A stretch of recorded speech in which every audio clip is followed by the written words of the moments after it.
എന്തൊക്കെയായിരുന്നു മലപ്പുറം കത്തി വടിവാൾ എന്ന് വേണ്ട, കഴിഞ്ഞ ദിവസം മുഴുവൻ രാജ്യത്തെ രാജ്യസ്നേഹികളെയൊക്കെ വേദനിപ്പിച്ച് രാജ്യത്തെ പ്രക്ഷുബ്ധ മുന്നിൽ നിർത്തിയ പാറ്റകളുടെ ആ ഒരു ശൗര്യം ഒന്ന് ഇരുട്ടി വെളുത്തപ്പോഴേക്കും കുറഞ്ഞിരിക്കുകയാണെന്നല്ല, അവസാനിച്ചിരിക്കുകയാണ്. സോനം വാങ്ചുക് രാഖി രാമനും ഒരൊറ്റ കുഞ്ഞു പോലും അറിയാതെ രാത്രി നിരാഹാരം അവസാനിപ്പിച്ച് എണീറ്റ് പോയി എന്നാണ് കേൾക്കുന്നത്.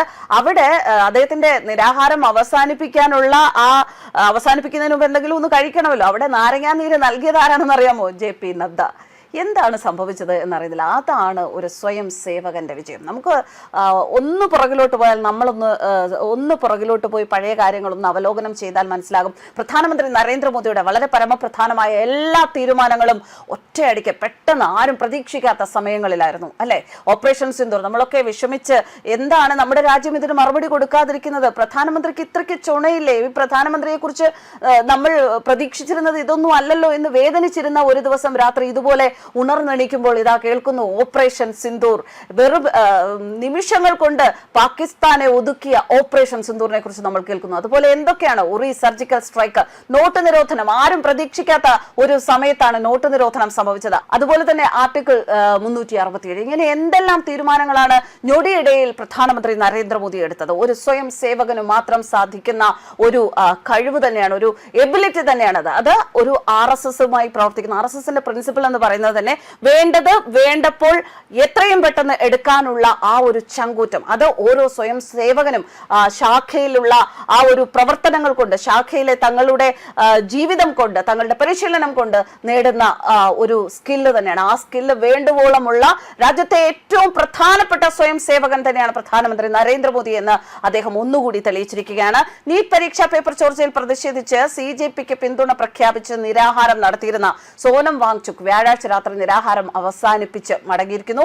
കേന്ദ്രമന്ത്രി JP നദ്ദയാണ് നിരാഹാരം അവസാനിപ്പിച്ചുകൊണ്ട് സോനം വാങ്ചുക്കിന് നാരങ്ങാനീര് നൽകിയത്. സമരം അവസാനിപ്പിക്കുന്നതിന്റെ ദൃശ്യങ്ങൾ BJP IT സെൽ മേധാവി അമിത് മാളവ്യ പങ്കുവച്ചു. ഇതിന്റെ ചിത്രം സമൂഹ മാധ്യമങ്ങളിൽ ഇപ്പോൾ വൈറലാണ്. എന്താണ് ഒത്തുതീർപ്പ് വ്യവസ്ഥകൾ എന്ന കാര്യം പുറത്തു വന്നിട്ടില്ല. കേന്ദ്രമന്ത്രിമാരായ JP നദ്ദ, ജിതേന്ദ്ര സിംഗ് എന്നിവരുമായി നടത്തിയ ചർച്ചയ്ക്ക് ശേഷമാണ് നിരാഹാര സമരം അവസാനിപ്പിച്ചത്. ഇതിനിടെ CJP സമരപ്പന്തലിൽ നിന്നും അഭിജിത് ദീപ്കെ അപ്രത്യക്ഷമായി എന്ന വാർത്തയും കഴിഞ്ഞ ദിവസം പുറത്തു വന്നിരുന്നു. പനിയും ജലദോഷവും കാരണം താൻ ഒരു ദിവസം അവധിയെടുക്കുകയാണ് എന്നാണ് അഭിജിത് ദീപ്കെ പറഞ്ഞത്. ജന്തർ മന്ദറിലുള്ള CJP നേതാക്കൾ അങ്ങനെയൊക്കെയാണ് പറയുന്നത് എങ്കിലും അപ്രത്യക്ഷമായതിന്റെ കാര്യം വ്യക്തമല്ല. കേന്ദ്ര സർക്കാരുമായി ഒത്തുതീർപ്പ് ചർച്ചകൾക്കായി പോയതാണെന്നും പറയുന്നുണ്ട്. എന്തായാലും കഴിഞ്ഞ ദിവസം വൈകുന്നേരം ഒരു 5-6 മണിക്ക് ശേഷം മുൻ സൈനികനായ ഭാസ്കരൻ നായർ അജയന്റെ ഫേസ്ബുക്കിൽ ഒരു കുറിപ്പ് വന്നിരുന്നു. അതിൽ അദ്ദേഹം വളരെ വ്യക്തമായിട്ട് ഈ ഒരു നീക്കത്തെക്കുറിച്ച് സൂചിപ്പിച്ചിട്ടുണ്ടായിരുന്നു. ഡോവലിന്റെ മാസ്റ്റർ സ്ട്രോക്ക്, ദേശീയ സുരക്ഷാ നിയമം, 12 മാസം തിഹാർ ജയിലിൽ സൗജന്യ ഭക്ഷണവും താമസ സൗകര്യവും, പാറ്റ അഭിജിത്ത് മുങ്ങി, പണി വരുന്നുണ്ട്. ജൂലൈ 19 മുതൽ ദേശീയ സുരക്ഷാ നിയമം പ്രാബല്യത്തിൽ വന്നു.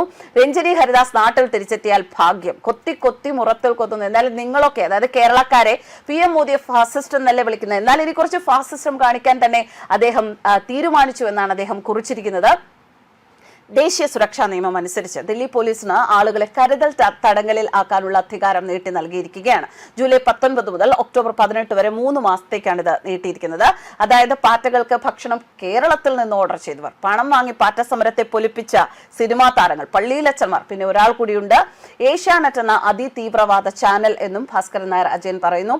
അദ്ദേഹം തുടർന്ന് കുറിക്കുന്നത് ചാനലിനെ നിരോധിക്കണം, ചാനലിന്റെ ബിനാമി മുതലാളിയും ചോദ്യം ചെയ്യുമെന്ന് അറിയുന്നു എന്നൊക്കെയാണ്.